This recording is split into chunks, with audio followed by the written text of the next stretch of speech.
Okay, we're going to get started. My name is Rick Manning. I'm the Executive Director of the Friends of Stewart Park, and thank you so much for coming to our presentation called Up and Down, Round and Round. It's the story of Stewart Park's historic Herschell Carrousel. So the Friends of Stewart Park, who I represent, our mission is to enhance and revitalize Stewart Park in partnership with the City of Ithaca and the Wharton Studio Museum for the enjoyment of Ithaca residents and visitors to our community. And before we get going, I'll talk a little bit more about this at the end, but on February 23rd, the next and possibly the last winter presentation we do will be a little history and a look back on the Cuba Waterfront Trail. Believe it or not, it's been 20 years since the first phase was developed and constructed in Cass Park. And we love our anniversaries here at Friends of Stewart Park. So, so we thought we would look back at this and just tell you the story with my friend Jean McFeeters, the former president of the Chamber of Commerce, just about what went into creating the beloved Cuba Waterfront Trail. And it did have a lot of fun parts and a lot of good old-fashioned Ithaca drama, and I think it'll be a pleasant look back at a place that we now all value and love. As most of you know who came to some of this presentations last year, 2021 was a centennial celebration of the Stewart Park. It was founded on July 4th, 1921, as a public park. But the park as we know it was really primarily built in the 1890s by the Ithaca Street Railway system, and that's when the two pavilions and the water tower were constructed in 1894-ish. The Cascadilla Boathouse was done right before that in 1893 by the Cascadilla School. And you can see the Tea Pavilion over here on the left. Actually, that has moved to its current location at some point. I'm not exactly sure when. But that was kind of a drop-off area for the trolley, which ran along the backside of the pavilions back in the day, really where the playground is now located. So the pavilion, as you're seeing in this picture, the picnic pavilion and the dance pavilion, which became the Wharton Studio in 1915 to 1920, is basically as it looks today. So that's really all the history we'll do today. No, wait, you missed a whole bunch. Oh, I did. Well, you can. You missed the fact that, so the Renwick Park was first started with first the Cascadilla Boat Club. The Cascadilla School opened the Cascadilla Boathouse for their athletic fields, but the Ithaca Street Railway decided to open a trolley park, which is what Rick mentioned, with the trolley stopping at the what's now the Tea Pavilion. But the reason they did this was to help bring visitors to the park for the weekend, which made it so that people normally just commuting and paying for the Ithaca Street Railway during the weekdays had a reason to pay for the Ithaca Street Railway during the weekends. And this trolley parks were all over the country, but Ithaca's trolley park really sprang up as an amusement park. There was swimming and a little zoo and fun things like that, but they also had amusements. And one of the amusements at the turn of the century was indeed a carousel. And that was the first carousel in Stewart Park, which is not the carousel that we have now. And one more thing I wanted to mention quick before we turn it over to Ian is, if you have questions during the presentation, there is a question and answer down at the bottom of your screen, and you can click on that and type in any questions that you may have. And if they're not answered throughout the presentations, we will answer them at the end. Depending on who is the right panelist to answer it, will be the person to take the question that we will ask at the end. Thank you, Janelle. Janelle is our communications coordinator, and as you can see, she does a great job correcting me when needed. And now I would like to introduce Ian Seppala, and Ian is the executive director of the Herschell Carrousel Museum in Tonawanda, New York.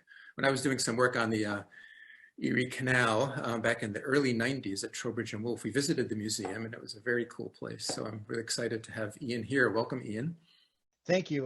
Welcome to be here with everyone. Thank you to the Friends of Stewart Park and everyone that's attending today. So I'm just going to pull up my presentation really quick for everyone. So as I was already introduced, my name is Ian Seppala. I'm the executive director of the Herschell Carrousel Factory Museum.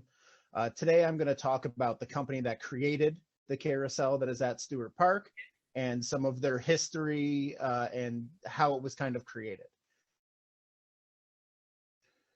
So the museum actually has the history of 4 different companies, which were all in North Tonawanda. They all created carousels, and they were all through one person named Allan Herschell. The company that we're talking about specifically today is the Allan Herschell Company, which existed from 1915 until 1970. The photos you can see here is actually one of the photographs of the building as our museum. And then also the carousel that we have, which is a 1916 special number 1. We are the only carousel museum in the entire world built in the original factory building where the carousels were produced. So I'm going to split up the company into 2 different time periods for the Allan Herschell Company today. One is going to be up to the end of World War II, and the second will be post-war. So from 1915 to 1945, Allan Herschell horses are built entirely out of wood. Here we have a photograph of the carving floor that would have the 3 different tiers of carvers that would be working on legs, bodies, heads to actually put together these animals fully constructed out of wood with hollow bodies. To be able to go on the carousels. Yeah, the carousels that were built in the earlier days, such as the carousel that the museum has from 1916, are all wooden with very ornate carvings on the tops. These are very traditional designs. The paintings are typically of landscapes. A lot of the times they feature things such as Niagara Falls, being from the area that we are, which is Western New York.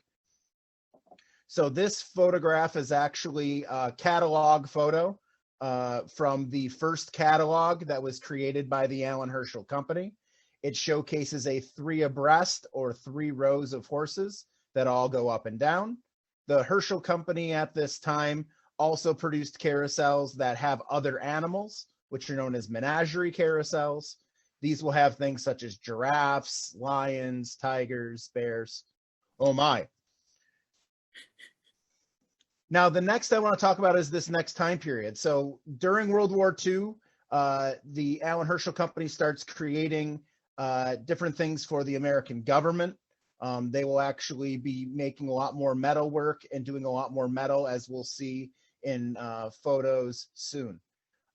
This is a photograph of a carousel from after 1945. Can we see that one? Good. Yeah. Thank you. So this is the Art Deco style carousels, which are produced from 1945 to 1960 in the building that our museum is now in. These horses could be made of a couple of different materials, which I will showcase photos in a moment. Notice how they are bright colors. We are having these nice sophisticated lines. We're having really bright lights on the tops and in the centers, and we're getting rid of those landscape style paintings. This is for the aesthetic of the time period. It is also for efficiency and cost within the factory. All of the paintings done and all of the paint work was done by hand before 1945. Afterwards, they started to use some spray painting when available. This is all to reduce cost, which is one of the other reasons why we see the changing of the style here. All right, so I'm going to show a series of factory photographs now. This is the same one we showed earlier of the carving floor when they're still carving animals of wood. This is what the museum colloquially knows as a half and half horse. So this horse is actually made of two separate materials. The legs, tails, and heads are actually cast aluminum pieces, which are attached using 6 different ratchet pieces that will attach to a wooden body. These wooden bodies were no longer carved by hand, like you saw in the previous photo, but were used what is called a duplicating machine, which was 9 feet tall of swirling blades that would allow you to make copies of what you're carving all at the same time. It's a very efficient way. The reason why they start with the legs and the tails and the heads of aluminum is these were the pieces that were to break most frequently. Legs were used to climb up onto the horses and therefore would become brittle and break. The tails would be pulled if they were original horsehair tails or eventually the wooden tails. And then ears are also one of the most susceptible things. People would use them as handles or put bags or purses on them, which could cause breaking. So they ended up casting these pieces first and then would attach them to the wooden bodies. They kept the bodies wooden at the time because it was more cost effective. Additionally, they would weigh slightly less at this time because of how much aluminum was needed. It's not until later that they're able to get a process that makes it a lot easier and a lot lighter to have these cast horses. So this next photograph is going to be from our paint shop. Everything was done in-house at the museum. The only thing that was not done from the Allan Herschell Company on campus would be casting and would be the canvases. So any canvas for the tops of these will be done by a local company and brought in. So these are a set of aluminum horses that are going onto a carousel. Left to right on the screen, you can see one that has not been painted at all. And then you're starting to see them with their base layers of paint and then getting various levels of detail being painted onto them. These photographs and all the photographs that you're seeing that are black and white were done in-house at the factory. The Allan Herschell Company wanted to make sure that everyone knew that they were doing it the old way, the traditional way. So when you start seeing, even today, you'll see commercials that say, we've been doing it the same way since this. The photographs were used by the company always to hark back to the original Allan Herschell Company, which started all the way in 1876. So their tagline was essentially, look at all the things we're doing. It's traditional. We've been making them with great quality since 1876. That's why we're able to have a wealth of photographs from the factory while they were working and producing these pieces.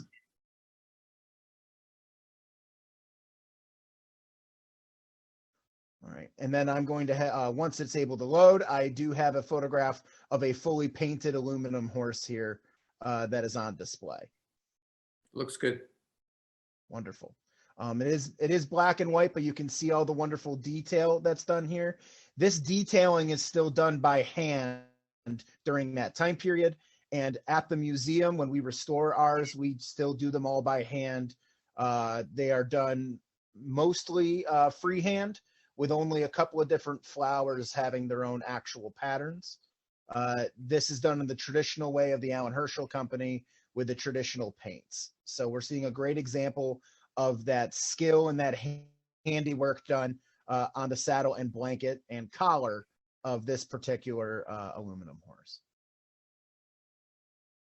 What we can also notice here are going to be the horseshoes. So horseshoes on the Allan Herschell horses are pretty well known. The wooden ones actually have real metal horseshoes, and they're the only company that did that. When they switched to aluminum horses like this one, they still showcase the very pronounced horseshoe, which is a telltale sign of a Herschell Carousel horse. All right, as they're loading here, we're going to be able to see 2 photographs of the machine shop. These are both located in the same room. These are at the Carousel Factory Museum today. The building is now our children's gallery, which actually has been created and has been sculpted to actually look like a park, very similar to Stewart Park. Wonderful, thank you. So the top photograph is from 1919, and it showcases, you see the American flag there, and you see the work that they're working on. Note that they are all dressed in collared shirts. Most of them have vests, such as the one that I'm wearing this evening, just not Argyle. They were required to wear this. Carvers actually in this time period were required to wear ties. You would not wear ties in the machine shop because that is incredibly dangerous. They still had to wear a collared shirt while working with all of this equipment. The bottom photograph is from 1948, which showcases we have a lot more people working here. We're at over 200 employees by that time period. And they also are changing their clothing. They're now wearing cut t-shirt sleeves. Most of them are still wearing collars. All of them are wearing a type of suspender protecting or an overall pant. And the equipment and lighting has changed significantly.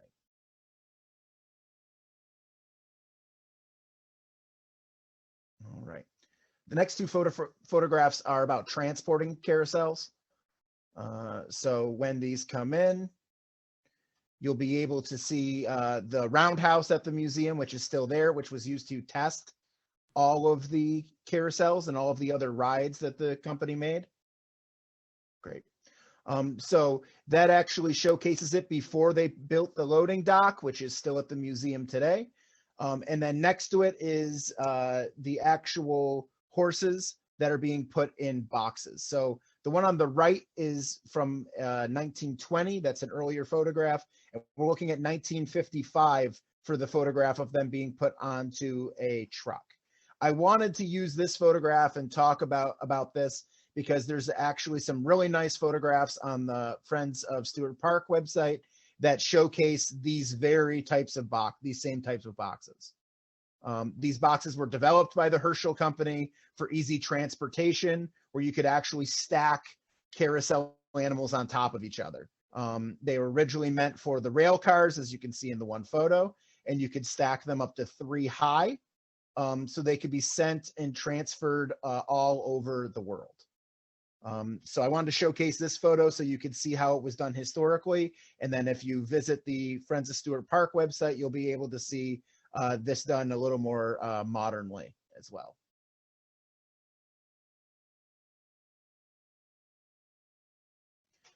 So this next photograph, as it loads, is a young child on a Allan Herschell fully aluminum horse.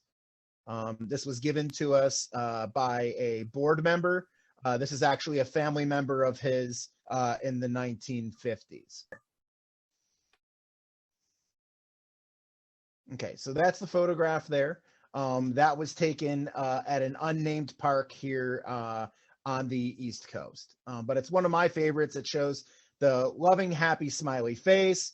It's showing the beautiful paint work that was done on these horses. And it is showing the leather straps that were used during this time period. That is painting the horse.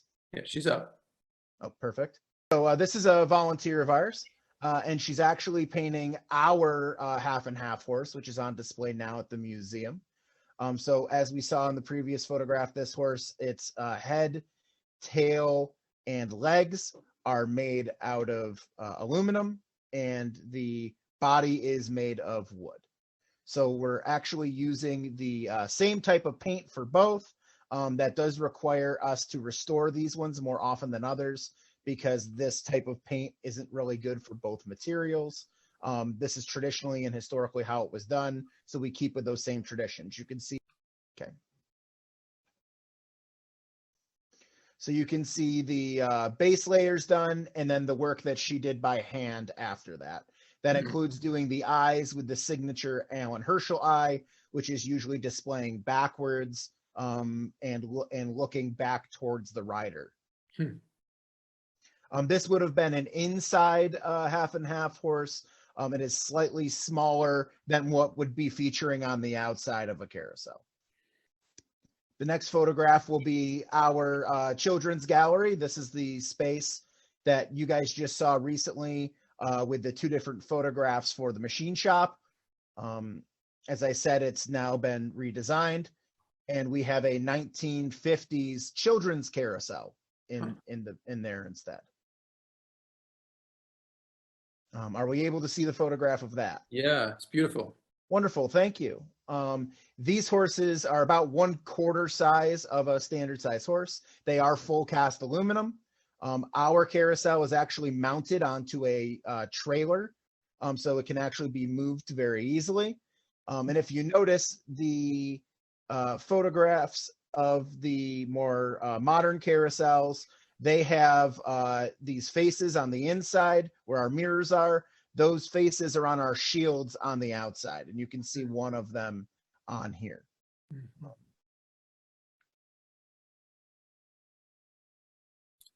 All right. The last one, this one does ask if there's any questions. We're going to handle the questions the other way, as was originally stated. But this is a photograph of the factory building in all its glory. If you come to North Tonawanda now, the difference between this photograph and what you see is the train tracks have been removed to have a parking lot, and it is in its red and white glory as it's supposed to be. But this is where the museum is currently held. But this was the original factory building that the Stewart Park Carousel was actually built in. Yep. We also do have a full Wurlitzer exhibit at the museum. I'm going a little over time, so I didn't want to take too much of it. We have 11 Wurlitzer band organs at the museum, and we're currently in the process of rebuilding the final historical building on campus to give them a proper home. We're the only place in the world that can also still make rolls for Wurlitzer organs to this day. Wow. Did you ever use the Erie Canal for shipping? Erie Canal would be mostly used for us for materials. Oh, okay. A lot of materials will be coming to us through the Erie Canal. By the time that we are starting to send our carousels places, trains are a much faster option. So we're mostly going to be using those. Right. The Erie Canal actually is used by amusement groups that are taking their amusement rides from place to place, like a carnival. They would use the Erie Canal quite frequently to go from the port in New York City up to Buffalo, and then they would go all throughout the U.S. afterwards. So there was a large amount of amusement coming through the area because of the Erie Canal, but these were already created full carnival groups instead. That's so cool. Thank you so much, Ian. This was excellent. It's my pleasure. Thank you. I'm going to be around for a little while, and I can answer some questions at the end. I'm going to take over this next part. I did a lot of studying of the Stewart Park Carousel history in the last couple of weeks and have found some really exciting new information. So as we mentioned earlier, we know that the carousel was among the amusements at Renwick Park. But when did the push for the modern carousel begin? We have a wonderful thesis from a wonderful man named Zachary Lifton, who gave us a ton of information, and we did a lot more research on newspapers.com with archival research, and we've learned a lot of new things that cleared up some fuzzy details that we've had over the years. So Rick, you can advance. Newspaper records showed in the late 40s and early 50s. Sorry, I'm going to do something here. So the newspaper records showed in the early 40s and late 40s and early 50s that camps and youth recreation were exploding around the city. which makes sense, as it's the first time that the baby boomers, the babies were starting to be preschoolers and elementary schoolers. That's it, Rick, don't go any farther. So in May of 1947, Public Works notes that the city had purchased a merry-go-round for Stewart Park at $238. However, my instincts for this were that this merry-go-round was not our current carousel. It was the self-propelled type. The metal spinner that you see in this picture is from 1954. I think that's the merry-go-round that they're talking about. And then just a year later in 1948, you can see, we start to see, now you can advance, Rick, advertisements for power merry-go-rounds. And another advance, they were seeking a concessionaire with a permit to install. Our first concessionaire who wanted to do it was Mr. E. Kessenboom. He presented with advising that it was very difficult to secure a merry-go-round for installation in the park. So he ended up having his contract terminated. At that point, the city clerk was directed to advise for bids for more people that they wanted a merry-go-round with a minimum diameter of 45 feet for Stewart Park. This went on for like a 3-year period where they were looking for this.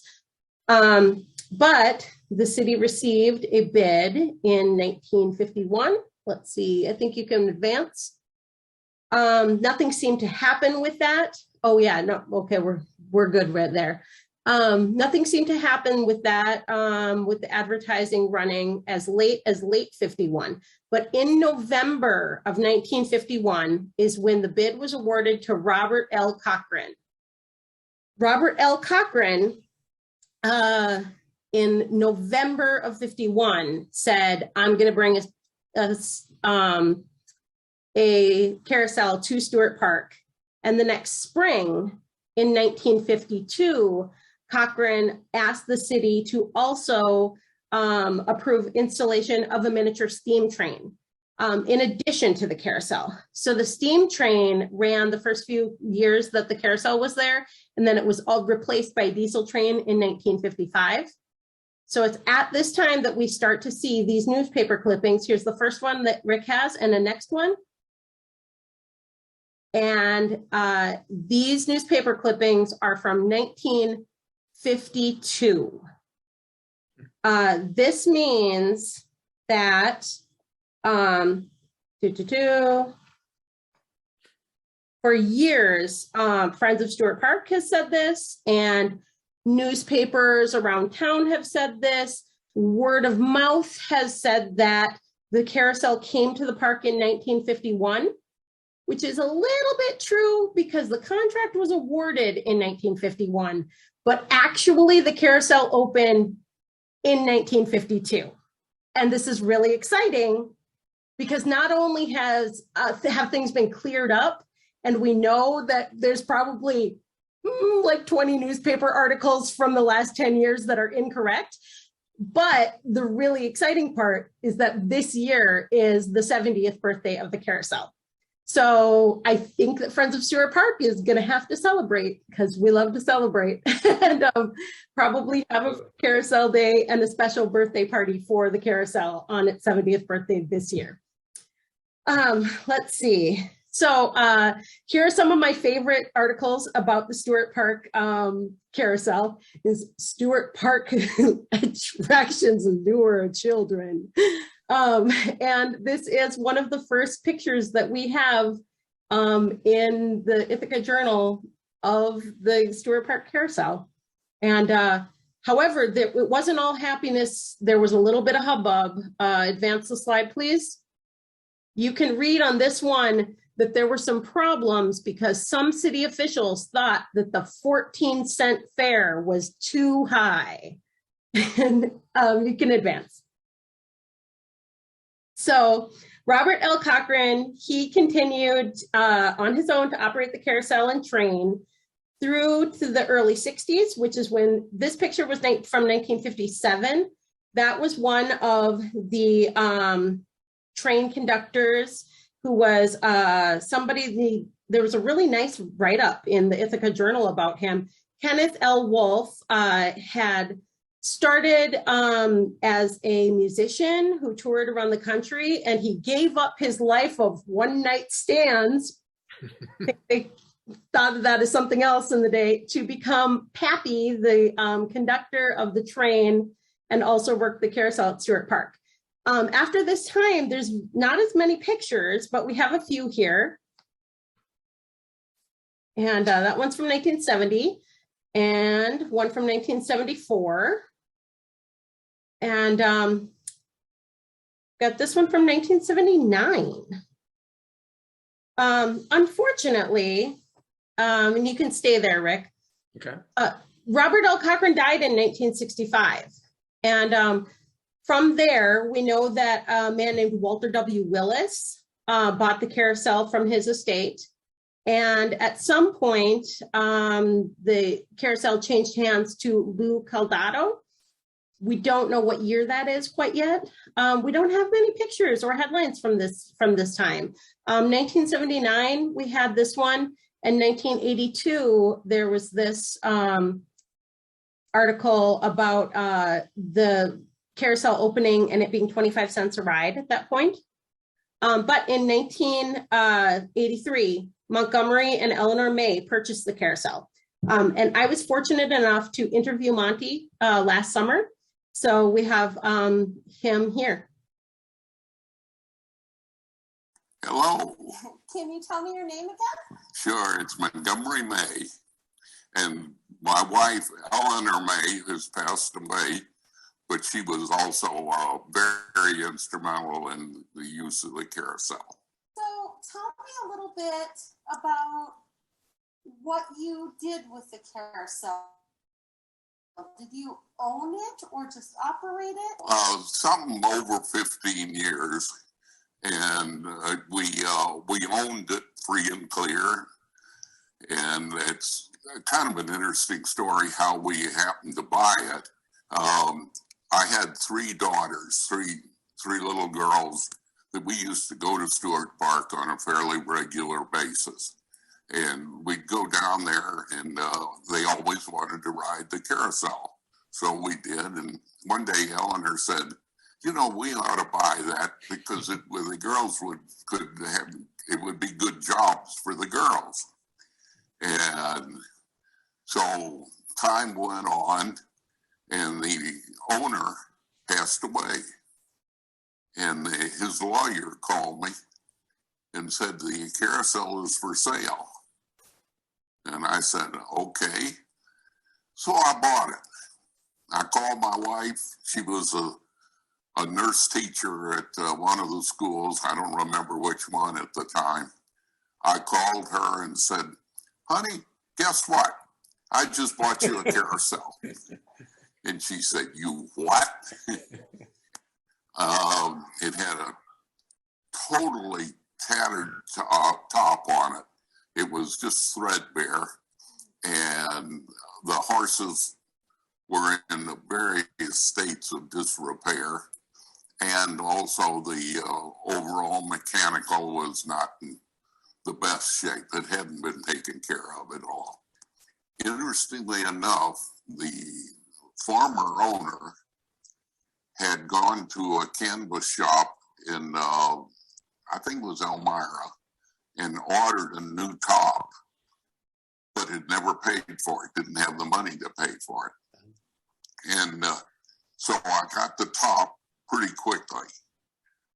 But then we started working on everything.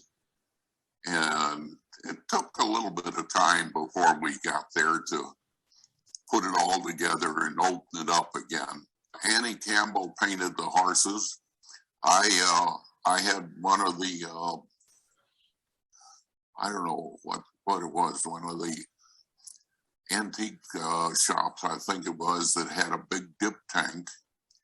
And we took the horses down there and they dipped them and then sprayed them with a flat white. And then Annie Campbell painted them in my shop. I owned Wheaton Sheet Metal at the time.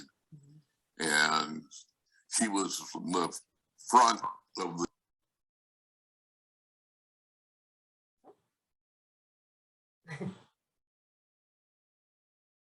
All right, we'll advance to there.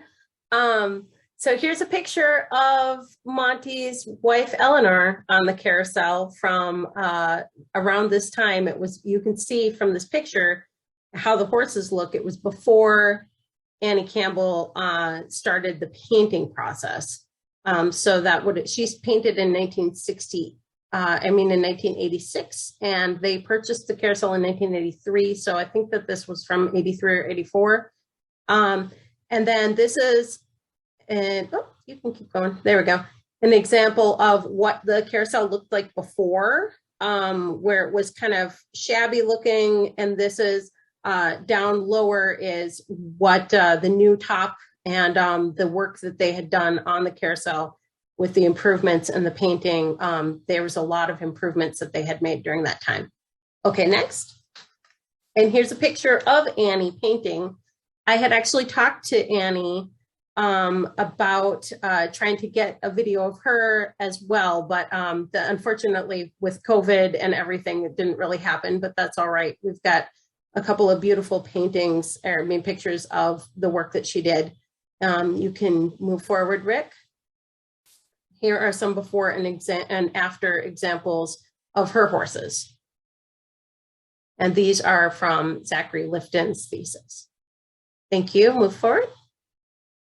Great. And this is an example of those boxes that Ian was talking about, with the horses that were newly painted and beautiful on the carousel, being loaded up or unloaded to start the season of the carousel that year. And here's one more of Monty talking.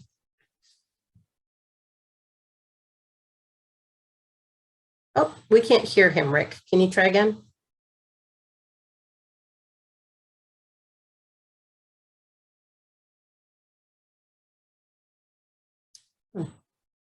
Leslie, Can't hear it? my Now I oldest can. daughter, who's passed away now 20 years ago, she worked at it quite a bit. But Patty and Mary Ann, they were never particularly interested. They would go down there and ride it occasionally with somebody, but they normally didn't work there. Do you have a favorite memory of the years that you owned the carousel? Various times with kids would be scared to death to get on, and you get up there and ride with them, and then you can't get them off. Once they ridden around one segment, why it frequently was very difficult to get them off. But we had a really very good experience with the carousel. I sure wish you all and all your group the very best, and I hope that you have a good response from the people, because the carousel is a nice addition to the. That was great. Thank you, Rick. You can advance. Yeah, I'm trying. Okay. Seems okay. There we go. This is a little side note, talking about how there was hubbub of the price of the carousel. I thought it'd be kind of fun to look at the price of the carousel over the years versus the price of something everybody kind of knows, like a movie ticket. And you can see in 1952, it was a 14-cent versus a 50-cent price difference. And over the years, the carousel has not gone up that far, and the movies have. Nowadays, last year was the first year that the city charged a whole $1 to ride the carousel. And meanwhile, a movie ticket was last summer $13.75 for an average movie. So the carousel's become a deal over the years. And so that's great. So in 1986, there was some carousel drama. It looked as though they might have to close because of lack of insurance. Luckily, the insurance issue resolved itself the same summer, but not before kids had a chance to give their say about what would happen if the carousel had to close. And this is my favorite. One of the children says that he would cry for 100 years. And another child says they would be so sad that they would puke. My favorite is a quote from a very Ithaca response from a 9-year-old, Oren Warren. He said, maybe I'd gather up a few friends and protest in front of City Hall. I just loved that. You can advance. Thankfully, the carousel was safe, and Monty and Ellie ran the carousel until 1998. Their kids had grown. Were finding it difficult to find workers. They decided it was time to sell. The Mays gave the city the right of first refusal, and the price at the time was $75,000. The city wasn't prepared for that expense. The Mays started to seek other buyers, and in late July, rumors ran rampant that someone in Elmira was planning to purchase the carousel. Can you forward that? Here is the Ithaca paper versus the Elmira paper. And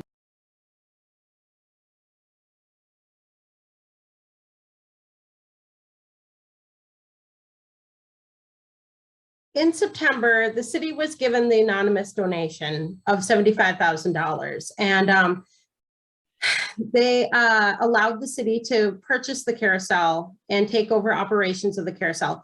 And we know that for many years, there had been speculation that the Park family was related to purchasing the carousel somehow. But because the Park Foundation has a no publicity clause in their foundational, I don't know, creed,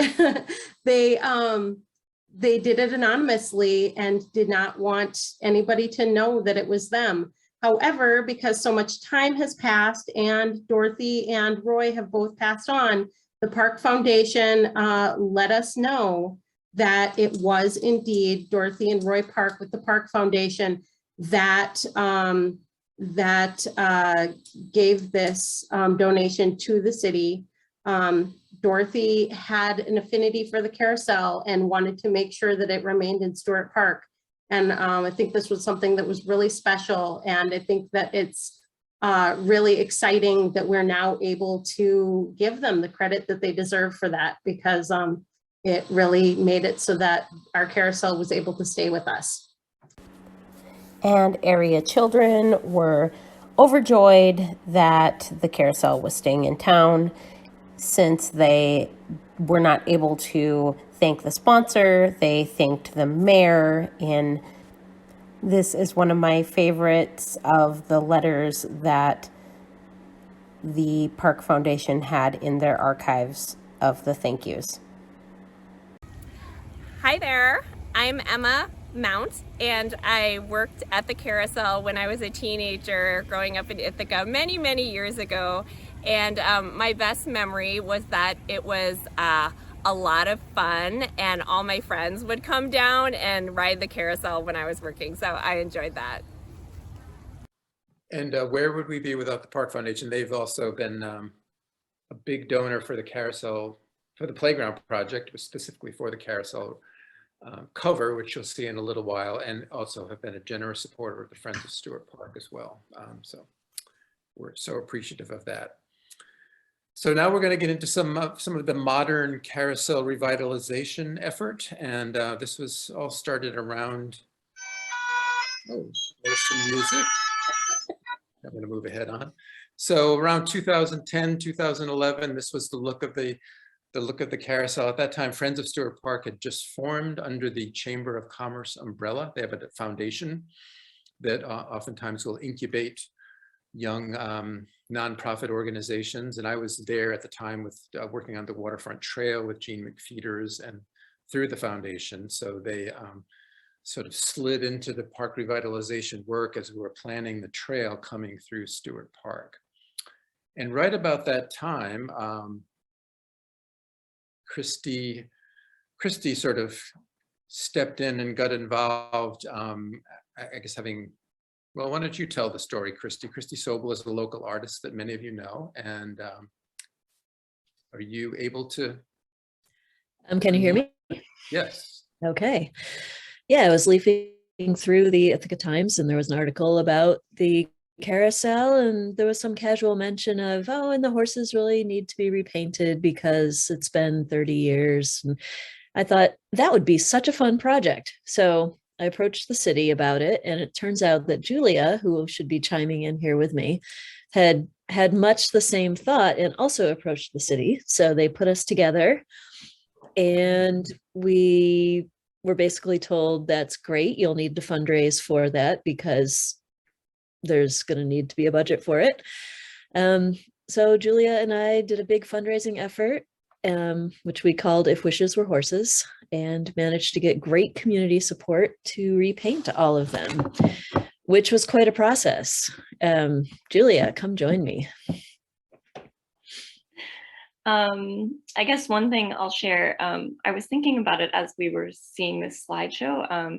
Christi, I think the first, well, I guess we have experts here, but the first time the horses left the park again, after they were brought there, was probably when we were painting That's in the bank and the history center. That's probably true. We had horses kind of all around town. Many businesses would host us for a couple of weeks. Here we are. Oh, this was the visitor center in the Ithaca Commons. So we would actually like work where people could see us. So painting on aluminum was really interesting. We had a great supportive staff. There I am. We had a really good supportive staff at the park itself that knew what they were doing with sandblasting and cleaning and priming all of these guys. And then we used this, like, it was not art paint, right, Julia? No, because it was an outdoor exterior paint. Yeah, so it was this yeah. goopy stuff that would dry really fast. And yeah, we had a good time with it. We each painted about half the horses. Took about 1.5 years, I would say, to do all of them. And this is there we are. There's the Pony Express. Apparently there was a Pony Express horse from the very beginning. There was also a Wells Fargo horse from the very beginning. Yeah, here we're trying our first one. Were there 32 horses? Do I remember that correct? Or something like that? There's 30. 30, yeah. Was So the carousel sponsorship- closed the whole time that you were painting, or were just some horses gone at a time? I think it was closed, if I remember right. It wasn't closed. Oh, really? It was I don't running remember. the whole time. We would the maintenance staff at the park would take a horse or two off the carousel at a time, and it would keep running. And then we did some painting over the winter while they were in storage. Okay. Yeah, I was thinking more of the cold times painting, I guess. Yes. We had some themes for a bunch of the horses. I remember you, Julia, working on the circus horse. And also we had some private donors that sponsored some horses individually, and we worked with them to have some themes. Yeah, I think it was the general donation was $500 per horse. Mm-hmm. So I remember that through the foundation, there was about 15,000, a little more raised. And I did want to do a shout out to Beverly Hillman and Diana Reisman. I think both of them were a great team as far as reaching out to the community. Certainly the Chamber Network and the Trail Network helped a lot. The Ithaca Garden Club, who was very helpful, really throughout Stewart Park revitalization work, but they were one of the early adopters, I guess, the entry planting and the carousel. But I don't know if Beverly's here, I don't think so, but she really did a lot, not only for this, but then some of the further restoration that we'll show you. I'd like to say too quick that we did speak with Annie Campbell before we started. She gave us her blessing for painting over her lovely work. That's so cool. And expert advice too. Oh, great.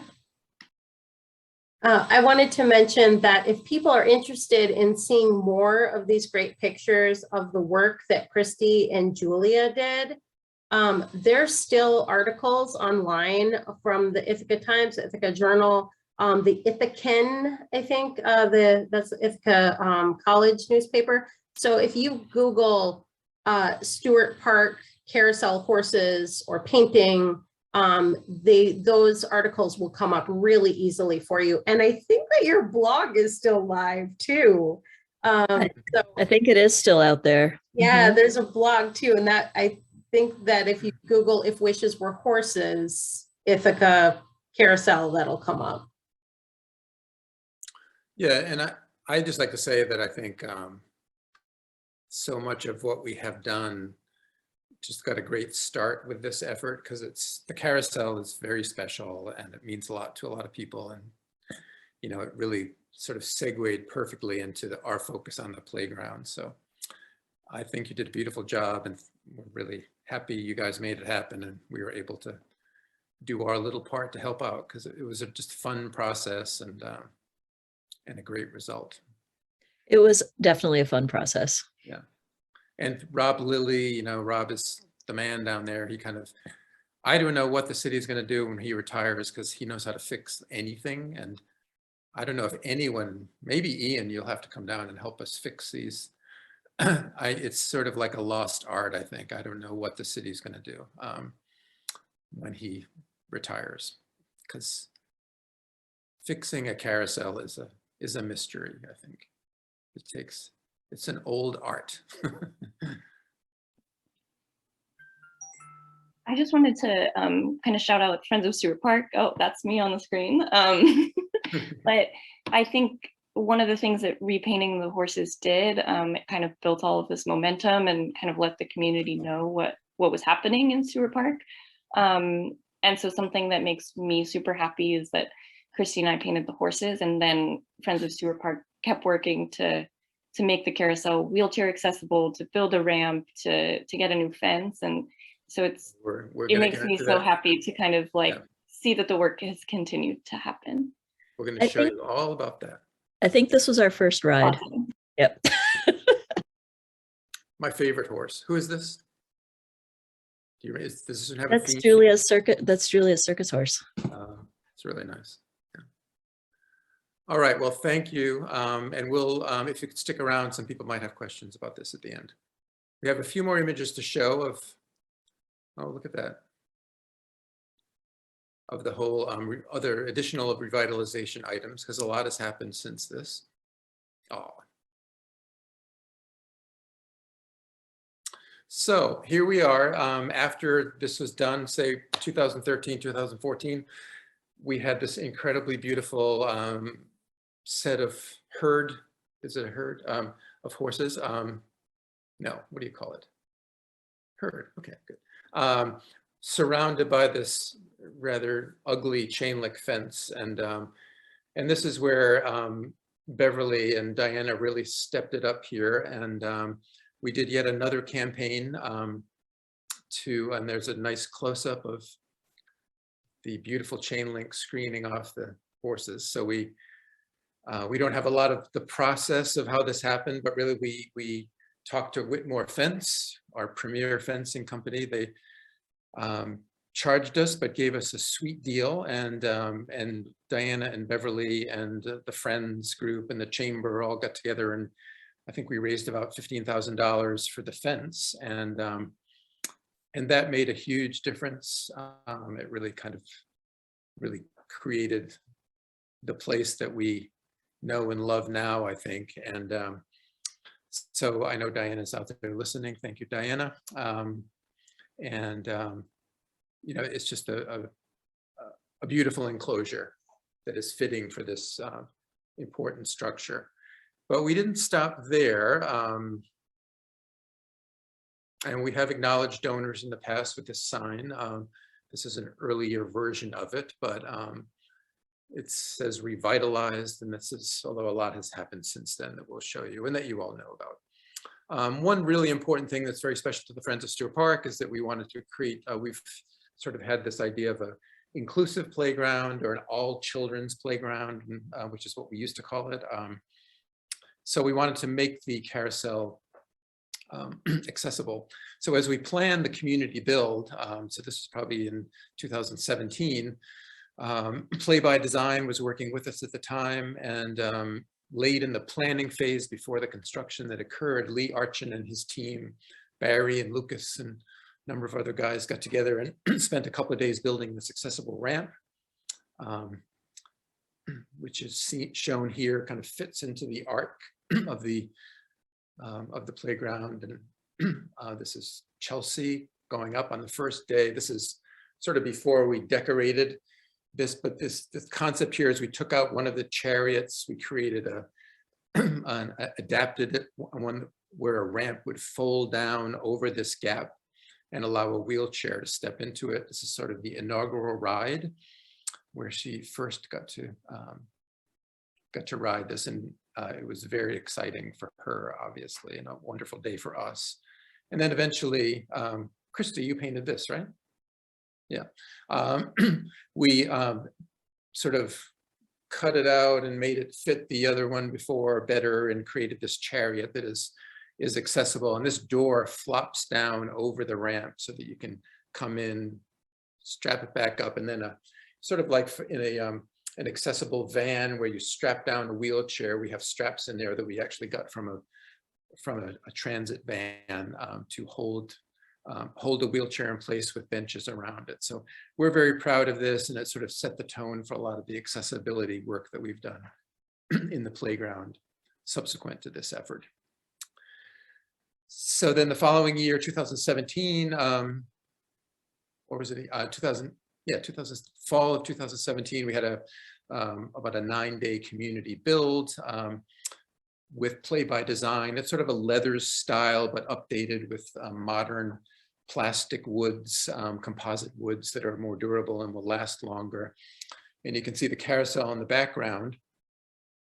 And then in the next phase of the playground, which that's second phase, when Parkitects was involved, we worked with Parkitects throughout this, and Steve Lawson has been, who just sold a business, has been a wonderful partner in the whole playground effort. And his company worked on the design of this carousel with one of the vendors that they work with this carousel cover. And so we were very pleased to fold this in as part of the second phase of the project, where the big school age playground structure and the accessible berm were built, and just a few images of it in process. At first we were slightly, I guess, freaked out about how big it was and thinking maybe it would overwhelm the cute little carousel. We had some concerns. It was expensive too. But now you can see the fence being built back around it. It has a clear, like translucent top, so light will come in, open sides with winter protection that you can see there now.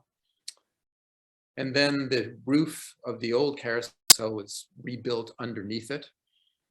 And the idea of the light was that so that light would come through the top, and actually would still have that carousel lighting that would kind of a colorful shadowing that occurs in the old carousel before we had a roof cover on it. And then the horses were rebuilt and put back in. So now it's really kind of it's worked well with it. You can see the structure fully, particularly when you're standing next to it, and it's become a real focal point in the park, I think, and it acknowledges the historic importance of this, and it will protect it. Now they don't have to take it down every year, take all the horses and store them. So it will extend the life of this for many years. We didn't want to cover it. They've done that. Many in the Binghamton Vestal area have had permanent sides to them as well. And we didn't want to do that. We wanted to maintain the open character. So there was a lot of airflow, and sometimes they can get really hot if they're glassed in. So so we're really, really pleased with it, and think it's a fantastic addition to the playground. And I think she might like it too. I want to go on the carousel. I really like carousels. I like how they go up and down, and they're horses. Okay. And during the centennial, we had many free carousel days, and it's sponsored by many generous donors here, Vision Federal Credit Union, and they were very popular. It was I think the sponsorship was $350, which I think is very affordable for many of the town's businesses. And we were just really thrilled to be able to do this thanks to so many generous donors. The Friends of Stewart Park donated 1 or 2 days as well. So that was a big hit. Here's just a beautiful shot of the carousel. So we're very pleased with this. We love it. And we thank all of you for contributing. I'm sure many of you in the audience contributed to it, and so pleased with the artists and the Chamber of Commerce and Beverly and Diana. It's been a great community effort.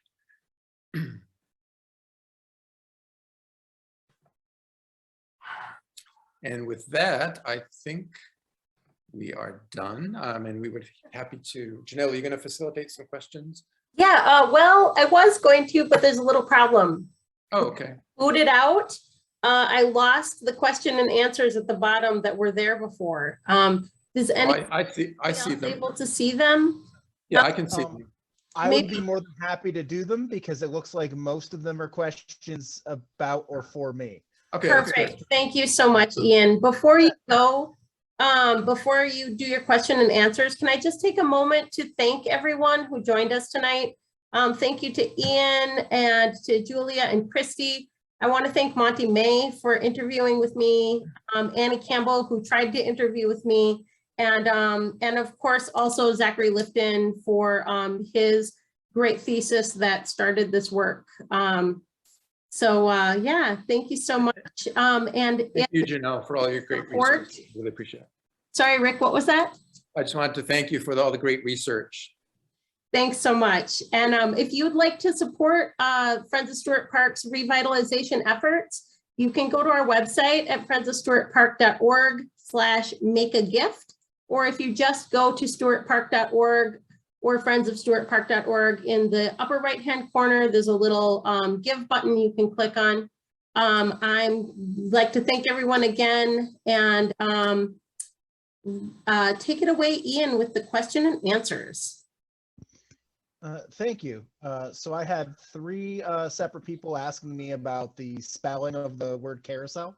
So what I'm going to do in the chat first is I am going to display a link there because I've answered this question a bunch of times. So carousel doesn't actually come into the English language dictionary until a little bit later. So every company kind of had their own different spelling. And eventually they would use different words, not carousel, things like carry us all or merry-go-round, which are all relatively interchangeable. On my museum's website, we actually have a blog where we try to update with different articles, different things that are going on. And one of them is a blog post about the word carousel, its variants, and all of that. So I've included it in the chat if anyone's interested. We had another note about the Parker Company, which was in Kansas, how they also use metal horseshoes. Yes, they did before they moved from Abilene to their final place in Leavenworth. They were blatantly copying Herschell carousels. So the original Parker family was actually in a family that owned a Herschell carousel and was actually operating it elsewhere, and then decided they would start making their own and just copied the exact model and shape of them. So they used metal horseshoes before they moved to Leavenworth, where they changed their style quite specifically. So yes, there was one other company that used metal horseshoes, but it's really a well-known facet for the Herschell companies, which is where they got the idea from as well. And the the final question was, in addition to being a museum, do we still manufacture Wurlitzer rolls? As I stated in there, we do. Ours are only for band organs, though. We do not have the ability to create rolls for player pianos or anything of that nature. It's slightly different equipment. If you're interested in seeing how we actually make these and how we are able to produce these rolls historically with the correct historical equipment, We have videos of that on our website and our YouTube page as well, which is linked there. All right, so we had another one just came in from Joan and Bill. I'll answer that one. Perfect. The Stewart Park Carousel opens every year on Memorial Day weekend. It is open in general Tuesdays through Sunday, so closed Mondays like a museum, from around 11 a.m. to 7 p.m. And we say around because of availability of operators and things like that. It is always open when holidays fall on a Monday. So if the 4th of July is on a Monday, it's open on the 4th of July. And then it runs generally through Labor Day, which is also a Monday. However, last year they extended the season like 2 more weekends. And now with the new permanent carousel cover, that might happen more often. It's hard to know, the city runs it, so it's hard to know for sure. They kind of see if they can get operators for those last couple weekends, but I have a feeling that Memorial Day weekend opening through a couple weeks past Labor Day is going to become the new norm. And it's $1 a night. The train, did that come up in any of your research, Janelle? Yes, yes. Oh, this is so great. I know what happened. I mean, well, I don't know what happened to the train. I know the beginning history of the train. So I actually talked to Robert Cochrane's grandson, and he was fantastic. So we know that the steam train switched over to the diesel train in 1955. We know that it ran in the park until Robert Cochrane passed. However, we do not know if the train was sold with the carousel at that time. So if anybody rode the train after 1965, please let Friends of Stewart Park know. Somewhere the train disappeared. What Robert Cochrane's grandson thinks is there was Robert's estate was supposed to go to his daughter, and instead his brother took it over. And so Robert thinks that the brother probably kept the train and sold it somewhere else, but he's not sure.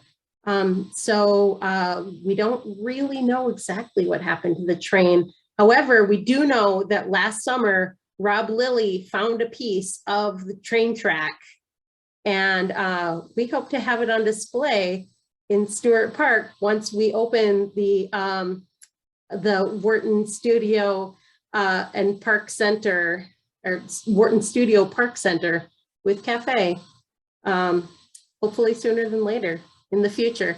Let's see, we have other questions. The route, well, the route used to, I know, go under where the storage sheds are, which are behind the carousel. They're actually being demolished now because they were kind of in tatters, but and that's where the carousel horses used to be stored during the winter. But so it did go in sort of a radial, there were 2 radiating, one the roadway and one that connected to the playground location, radiating paths from the historic pavilion complex out to the road.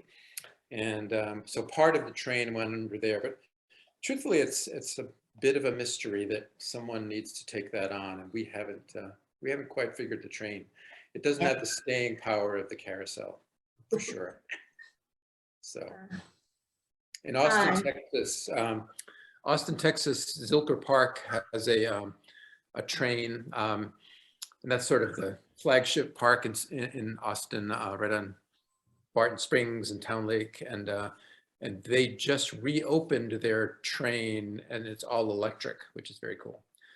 That's fun. So, and it's very popular. I was there in the early 80s and lived there for 4 years, and it was running all the time then. And so it's a wonderful feature if you can have it. I think restoring it is definitely a reach, but it's not in our short-term plan, for sure. Yeah, our museum actually has the first ever diesel one made by our company on display at the museum. Oh. Whoa. Yep. Diesel train. Pictures of ours. Diesel train, correct. Huh. We also made steam ones as well. What if they're from the same company? We'll send you pictures. I would be more than happy to take a look at it. Our first carousel company actually started by making steam powered farming equipment. So they made a bunch of steam other rides and things as well. So yeah, I'd love to look at it. I'm always interested in trains as well. So they were coal or wood? Wood. Oh, really? Yeah. Huh, The interesting. first ones were the one that we had was that is steam has been redone to do coal, but Right. yeah, neither are currently operating. They're on display. Right. That's really cool. Okay, well, we have no more questions. So thank you, panelists. We really appreciate your help in making this happen and the information. And I guess I just want to. We will get this recording up on our YouTube page, hopefully cutting out a few of the little issues that we had with technicalities. Should be up in about a week. So if you enjoyed this presentation, we'll get it out to everybody, the link, and you can share it with anybody else that you think might enjoy it. Yeah, and if you want to come on February 23rd, Jean and I will be looking back at the trail development process with some, and I think it's presentation you'll enjoy. So thank you very much. Stay warm, and we'll see you out at the carousel next summer. Thank you.